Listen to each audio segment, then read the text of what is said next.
nuk kanë pasur mundësi për shkak kriterit që ka qenë jashtë për në atë kohë dhe i pat e kalueshëm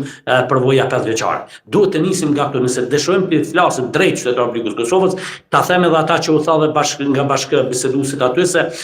persona të cilët dyshohet se kanë pasur lidhje të ndryshme me strukturat e Serbisë të asaj kohe kanë edhe sot kanë pasur pozita të rëndësishme në institucionet e Republikës Kosovës dhe krejt kjo bazuar gjëja në performancën që kanë pasur apo përvojën e punës që kanë pasur. Ne duhet të jemi të sinqertë. Jemi shumë të lumtur që Prokuroria e Kosovës dhe Policia e Kosovës arritën që të arrestojnë 3 persona deri më tani për spionazh dhe urojmë që të njëjtit të dënohen të marrin dënimin e merituar. Por që të themi drejt, çështja e spionazhit derisa kemi deklarime publike nga Serbia se dikon rreth 14 milionë euro në vit shpenzon Serbia për llogaritë të spionazhit në Kosovë, madje këtë informacione ka thënë edhe vetë kryeministri, presidenti, ministra, është një shqetësim serioz për veprime operative të nivelit të lartë, sepse të investosh një shumë kaq të madhe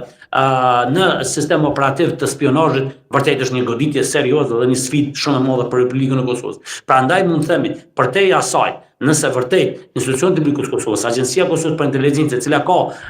obligim ndjekjen e personave, grupeve për spionazh, vërtet duhet të ndërmarrin veprime konkrete. Mund kujtohet që në një rast kisha reaguar edhe për zyrtar të lartë institucionet e Republikës Kosovës, të cilët duhet të holumtohen për shkak komunikimit që kishin për shembull me Daniela Vujčićin, e cila dyshohet dhe besoi se ishte pjesë e BIA-s. Unë isha intervistuar nga Prokuroria Speciale e Republikës Kosovës. Daniela Vujčić ka qenë ajo që e ka hartuar edhe draft statutin e asociacionit për Serbinë.